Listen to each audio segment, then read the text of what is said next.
¿Hay manera de conciliar bíblicamente el dogma de la sucesión apostólica que plantean los católicos? Bueno, la Iglesia afirma que el Papa es el sucesor de Pedro y por eso tiene la legitimidad de la custodia y autoridad sobre la fe cristiana. De hecho, la Enciclopedia Católica dijo que esto constituye el fundamento histórico de la pretensión de los obispos de Roma a la primacía apostólica de Pedro.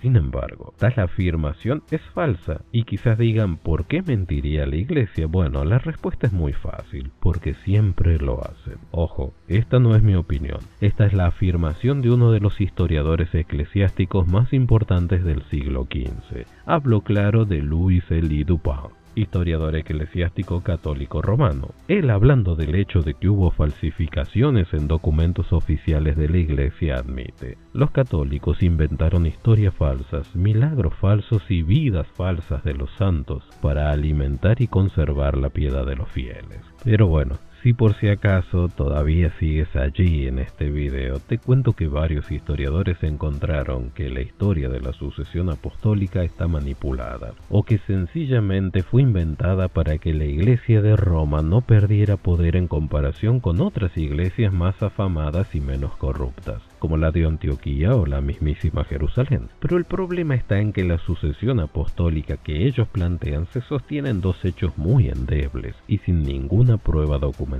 ni legítima que los apoye.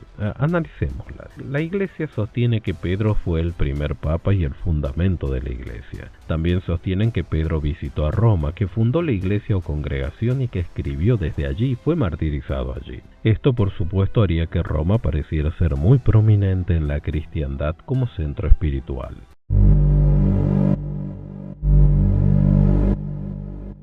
Pero ¿es verdad que Pedro estuvo en Roma? ¿Estableció allí la congregación cristiana? Bueno, la Iglesia, para justificar lo de la sucesión apostólica del Papa católico, inventaron una leyenda donde afirman, sin ninguna prueba documental, claro, que Pedro estuvo en Roma y que escribió desde esa ciudad algunas de sus epístolas. Pero Pedro no solo no menciona a Roma en ningún momento en sus cartas, sino que claramente indica que se escribió desde Babilonia. En 1 de Pedro 5:13, él dice: os saluda la iglesia de Babilonia, elegida igualmente que vosotros, y Marcos, mi hijo. Entonces el propio Pedro dice que escribió desde Babilonia, y no hay ninguna prueba temprana de que haya estado en Roma o que la mencionara de alguna manera. Algunos dicen que esta era una forma velada de decir Roma, para despistar a los enemigos de la iglesia, ya que Pedro no tenía ninguna razón para estar en Babilonia. Pero ambas afirmaciones son falsas. En primer lugar, Pedro sí tenía razones para estar en Babilonia. El problema es que muchos creen que los apóstoles eran unos campesinos timoratos y que no tenían organización alguna hasta que vino el emperador Arriano y fundó esta empresa romana que tiene 2000 años hasta el día de hoy. Pero no era así. Y eso lo demuestra el primer y único concilio cristiano de la historia, el del 49 en Jerusalén,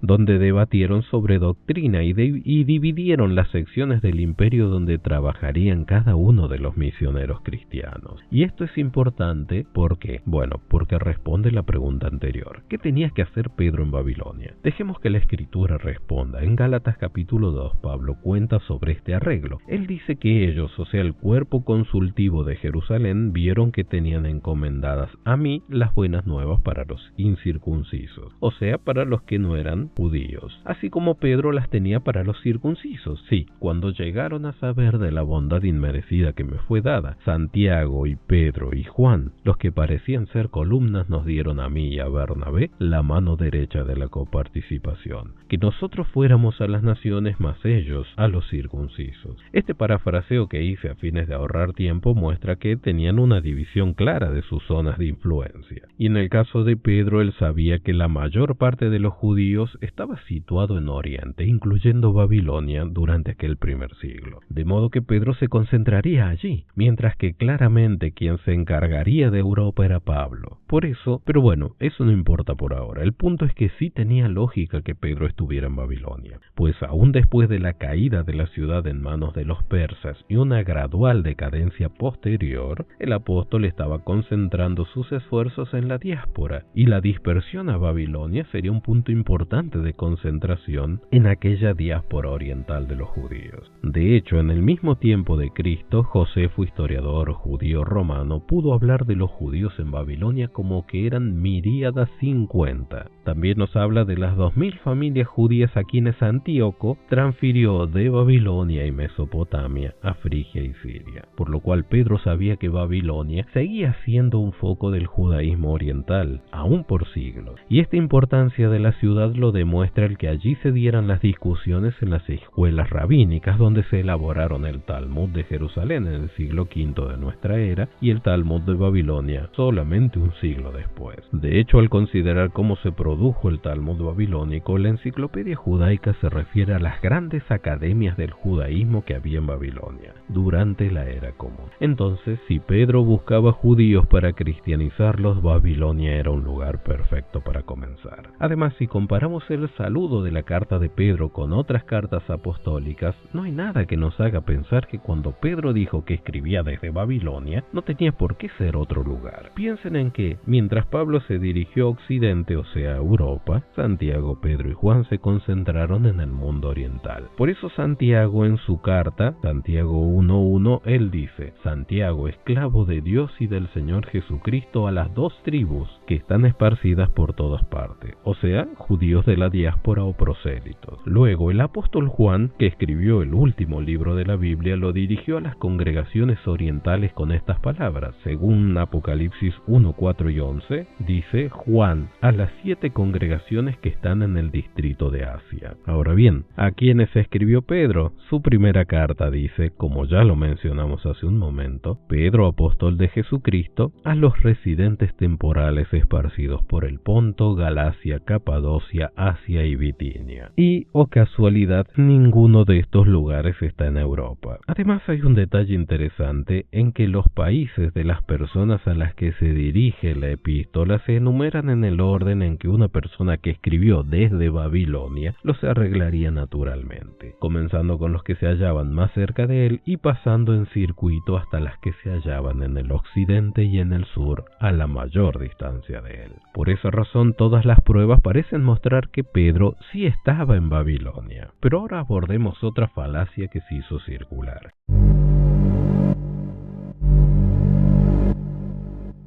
¿Es la Babilonia desde la cual dice enviar saludos Pedro un nombre místico de Roma, como algunos afirman? Y la pregunta es ¿por qué lo sería? ¿Por qué Pedro le cambiaría el nombre al lugar de donde escribe? Bueno, porque supuestamente para aquella época estaban persiguiendo a los cristianos y no los quería delatar. Ok, pongamos que esto es cierto. Ahora la pregunta es, ¿cuándo se escribió la primera epístola de Pedro? Los eruditos católicos dicen que unos 15 años después de haber ascendido Jesús al cielo, lo cual nos da como la fecha más tardía para la carta de Pedro, por medio de este cómputo católico, que sería la fecha del 48 de la era común. Sin embargo, ni entre ellos mismos se ponen de acuerdo, pues hablando sobre la fecha de la que data la carta de Pedro, la enciclopedia católica dice: la opinión más probable es la que la coloca aproximadamente a fines del año 63 o a principios del 64. Entonces, aún tomando la cronología católica muy discutida,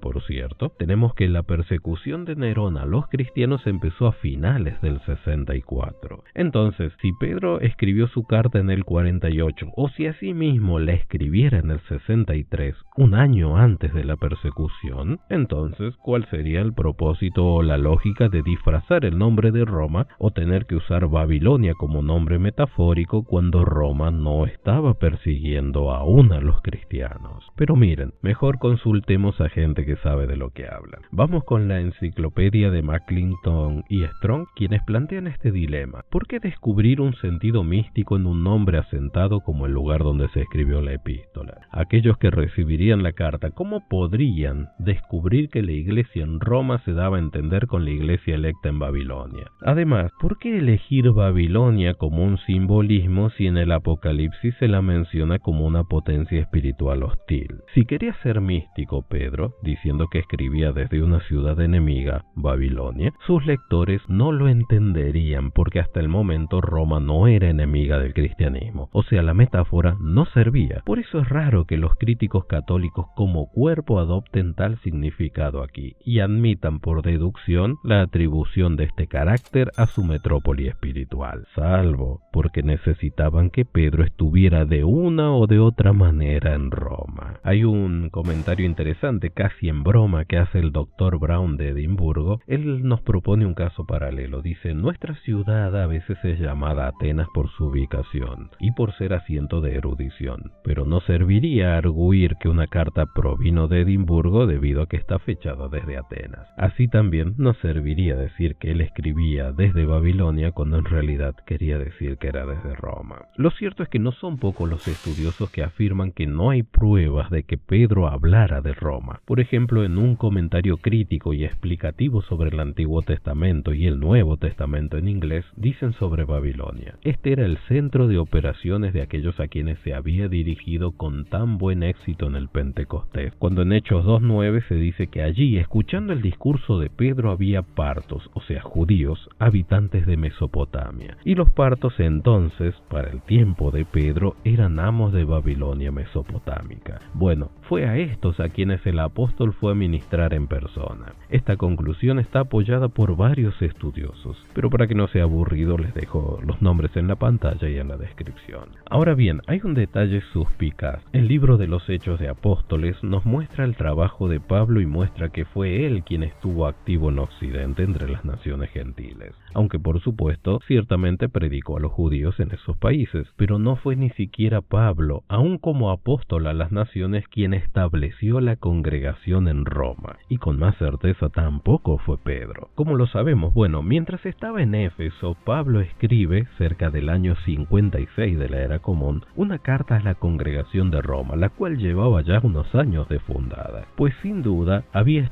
sido establecida por judíos de Roma que estuvieron en Jerusalén en aquel Pentecostés del 33 de la Era Común, ese notable día donde se dio ese discurso que animó a abrir su corazón al Cristo. Bueno, los que se convirtieron allí, luego cuando regresaron a Roma, predicaron las buenas nuevas del reino, por lo cual ni Pedro ni Pablo establecieron la iglesia que existía en Roma. Otra cosa extraña es que Pablo en su epístola a los romanos no lo menciona a Pedro en ninguno de sus habituales saludos. ¿Será porque Pedro no estaba en Roma? Bueno, esa es una. La otra situación muy llamativa es que después de ser arrestado en Jerusalén y sufrir a manos de los religiosos judíos allí, Pablo apeló su caso a César. Y aquí viene lo extraño. En el relato de los Hechos capítulo 28 nos dice: cuando entramos en Roma se le permitió a Pablo alojarse solo con el soldado que lo guardaba. No se menciona en ninguna parte de la carta que Pedro viniera desde Roma para recibir a Pablo, y el registro posterior no informa que Pedro visitara a Pablo durante todo el tiempo que el apóstol estuvo bajo custodia antes de presentarse con el emperador. ¿Sería tan desconsiderado Pedro con alguien tan valioso como Pablo? ¿O será que Pedro no estaba en Roma? Así que la alegación de que Pedro estuvo en Roma no tiene base en el propio testimonio de la Biblia ni en pruebas independientes al catolicismo.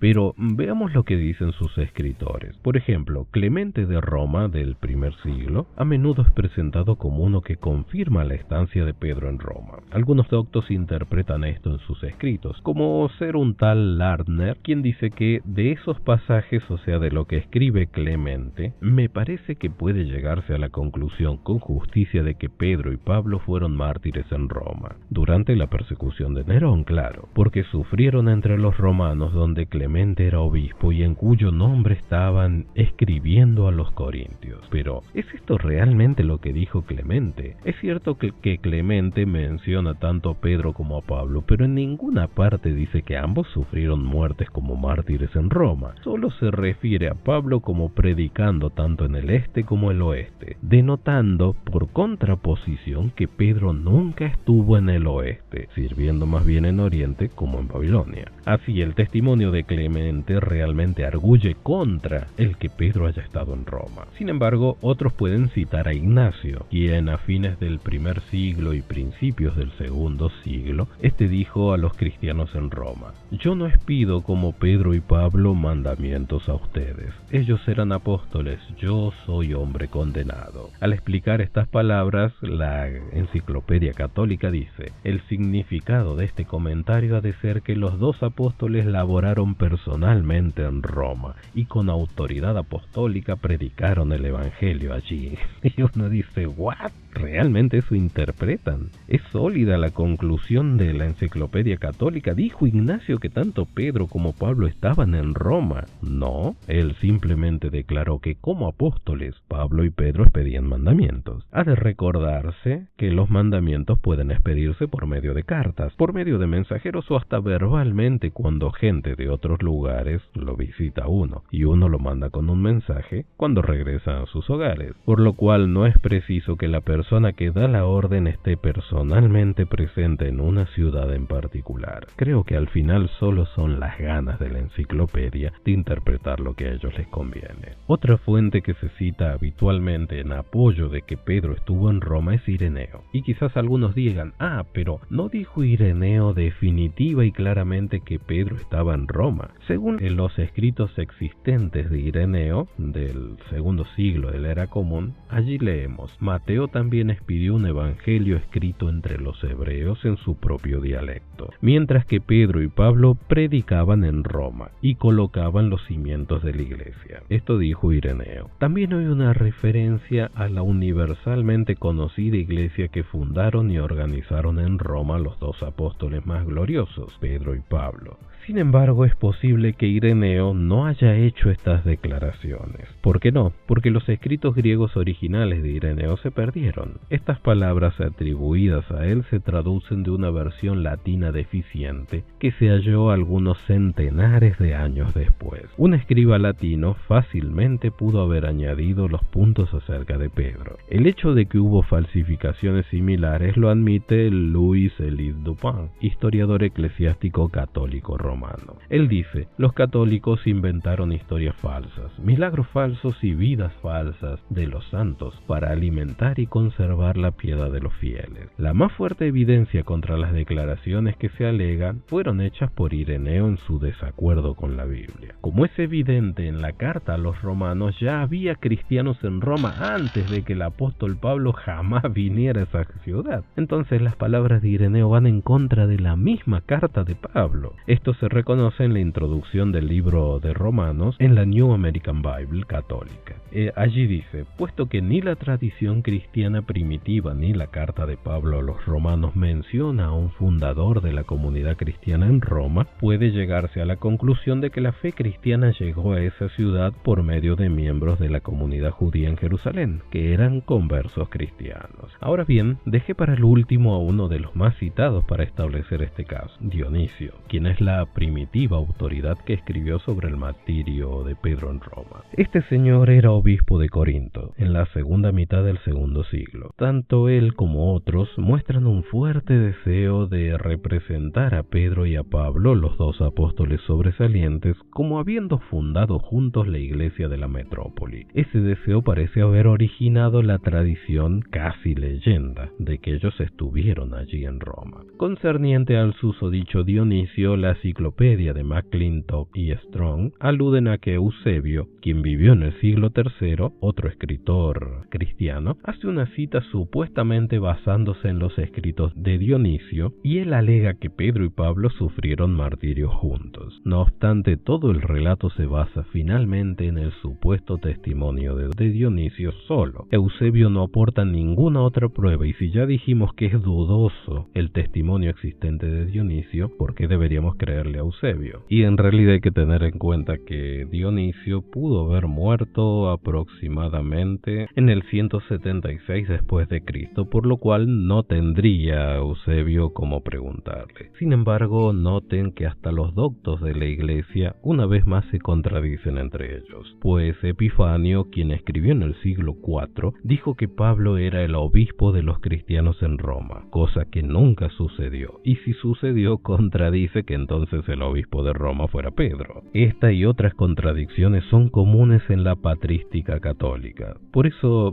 la dejemos por un momento y rebatamos otra leyenda impuesta por la Iglesia. De seguro escucharon que la tumba de Pedro está en Roma, ¿verdad? ¿Eso demuestra que el apóstol vivió allí? Bueno, la Nueva Enciclopedia Católica nos dice muy sugestivamente: un examen anatómico y geológico indica que estos huesos, o sea, los de esa tumba que se encontró, son del primer siglo. Entre ellos están los huesos de un hombre de estructura grande. Sin embargo, no hay modo de probar que son los huesos de Pedro. Entonces, ¿a qué conclusión llega la arqueología al respecto? Bueno, la aparente evidencia histórica para la estancia de Pedro en Roma, bajo examen cuidadoso, demuestra no tener fundamento verdadero. Por eso las excavaciones que sacaron a luz restos de lo que se creía que había sido un pequeño monumento funeral no lo conectan con Pedro. Quienes creen esto solo basan su conclusión en la suposición de que él estuvo en Roma. Por consiguiente, no hay evidencia sólida, ya sea arqueológica o histórica, para establecer la estancia de Pedro en Roma. La evidencia bíblica muestra también lo contrario. Por lo tanto, la alegación de la Iglesia Católica Romana en cuanto a la primacía apostólica de Pedro es falsa.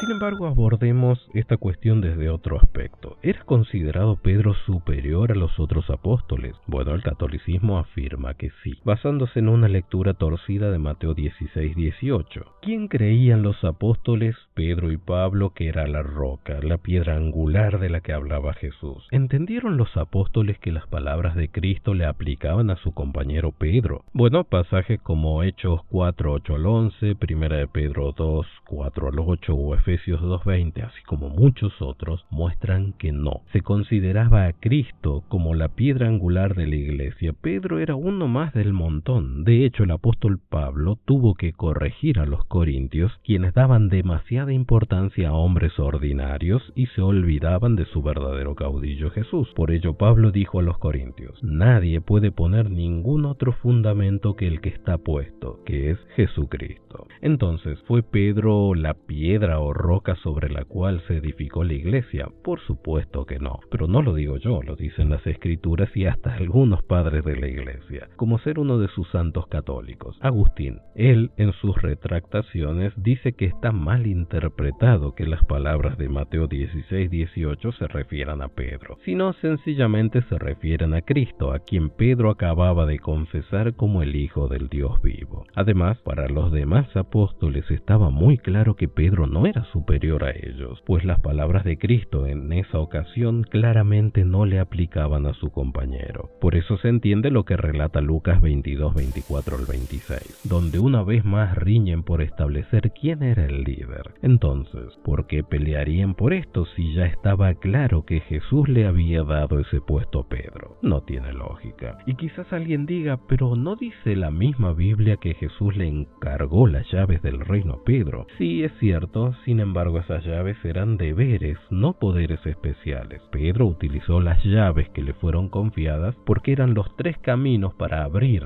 a los judíos, llave 1, a los samaritanos, llave 2, y a los gentiles, llave 3, cada una llave, la oportunidad de recibir el Espíritu de Dios con la perspectiva de entrar en el reino celestial. Por lo cual, eso eran las llaves, la asignación de llevar el Evangelio a esos pueblos. Y esto lo confirma el hecho de que de manera similar, Jesús se refirió a una llave simbólica que él mismo utilizó para abrir oportunidades y extender privilegios a los humanos, como nos muestra el Apocalipsis. Pero entonces, ¿qué significan las palabras de Mateo 16:19? Es cierto que allí dice: a ti te daré las llaves del reino de los cielos, y lo que ates en la tierra quedará atado en los cielos, y lo que desates en la tierra quedará desatado en los cielos. Ahora bien, esto no significa que Pedro tuviera un puesto superior a otro cristiano. Si alguien entiende que ahora Pedro tenía influencia sobre las decisiones celestiales, está equivocado. No se refiere a eso el pasaje. Y lo digo porque en otros lugares de la Biblia, como en Hechos 10:24 al 48, muestra que el Espíritu Santo descendió sobre la casa de Cornelio, o sea, sobre los presentes, antes que Pedro siquiera terminara de hablar. Entonces las palabras de Mateo 16:19 no significan que el cielo espere hasta que Pedro tomara las decisiones decisiones. Y entonces seguía su dirección. Pues si retrocedemos un poco en el mismo libro de Hechos, en el capítulo 2, versos 4 y 33, estos muestran que primero Cristo les dio a todos el Espíritu Santo y recién ellos pudieron evangelizar en lenguas. Pedro no tuvo ninguna injerencia. Y finalmente, si esto no les satisface, pueden leer Hechos 10, 19 y 20, donde se muestra que era el Espíritu quien dirigía a Pedro y no al revés. También Mateo 18, 18 al 20 muestra que esto de atar y desatar era una expresión de confianza en las decisiones de sus apóstoles que expresaba Jesús, para cuando él no estuviera, ellos sintieran que tenían todo su apoyo. No eran para nada poderes especiales.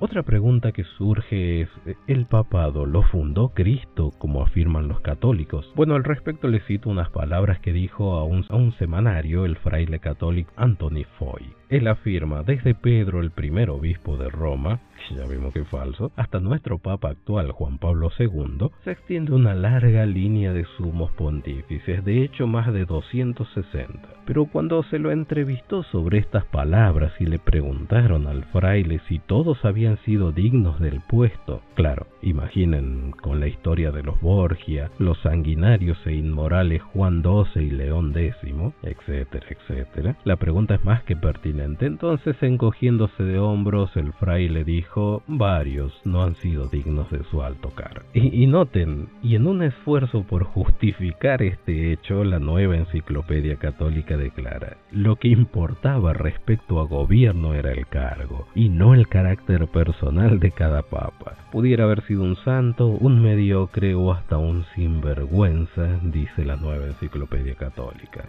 Qué joyita, ¿no? Pero bueno, se ve que Cristo se equivoca muy seguido al elegir a sus representantes. Pero en fin, dejando esto de lado, puede decirse con confianza que esa larga línea de papas, o sea, esos 260, comenzó con el apóstol Pedro. Según la teología católica, se dice que 4 papas sucedieron a Pedro. Entre ellos está Lino, Anacleto, Clemente I y Evaristo, hasta el año 100 de la era común. Pero lo llamativo es que el apóstol Juan, quien escribió 5 libros de la Biblia en la última década del primer siglo, no se refirió a ninguno de los supuestos sucesores de Pedro, que ya hemos mencionado. En todo caso, si es verdad que Pedro hubiera tenido un sucesor, ¿no habría sido más lógico que se eligiera a otro apóstol, como a Juan mismo, que todavía estaba vivo para aquel tiempo? Además, el papado como tal recién se estableció cerca del siglo V, entonces ¿cómo podían ser papas para el siglo 100 estos 4 personajes si no se había establecido la jerarquía papal? Se ve que la iglesia inventó cómo volver al pasado y ordenar los cargos como ellos querían,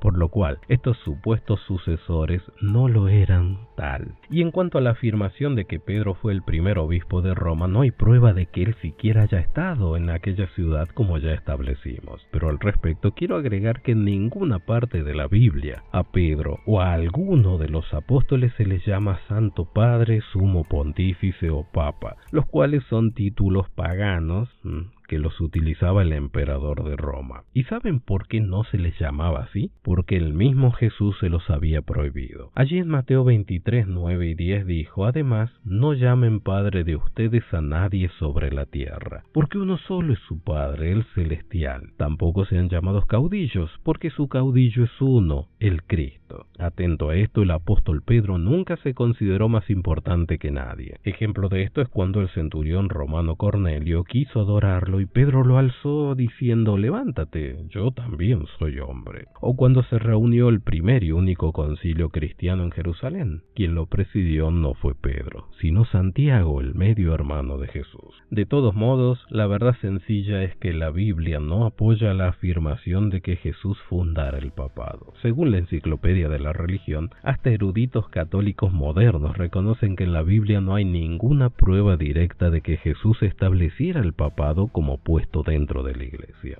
Además, ¿se ha podido reconstruir alguna línea ininterrumpida de sucesores desde Pedro hasta los papas del día moderno? Bueno, el jesuita John Mackenzie dijo: no existen datos históricos que confirmen toda la cadena de sucesión de la autoridad eclesiástica. Y al respecto, la Nueva Enciclopedia Católica reconoce: mucho de lo que tiene que ver con el desarrollo primitivo del episcopado está en la oscuridad por la falta de documentos, por lo cual afirmar que todos vienen de una línea ininterrumpida de papas sucesores de Pedro es una falsedad. En conclusión, el dogma de la sucesión apostólica no se puede comprobar más allá de las argucias de la Iglesia. Pedro nunca estuvo en Roma, no fundó la Iglesia de Roma y tampoco es la roca de la Iglesia cristiana. Sin embargo, el argumento más firme en contra de la sucesión apostólica es que el gran sumo sacerdote está vivo y puesto que Jesucristo es la cabeza de la congregación, no necesita sucesores. ¿Pero acaso no fueron los padres de la Iglesia quienes erigieron todo este dogma? ¿Son necesarios ellos para completar la verdadera fe cristiana? Bueno, de eso hablaremos en el próximo video. Así llegamos al final, gracias a los que siguieron todo el video. Sé que se hizo muy largo, pero bueno, les puede servir para dormir. Las referencias del material bibliográfico están en la descripción para su consulta. Te leo en los comentarios. Si te gustó, dale like. Si no te gustó, dale dislike. Suscríbete y compártelo con quienes creas que les puede interesar el material. Será hasta la próxima y nos vemos.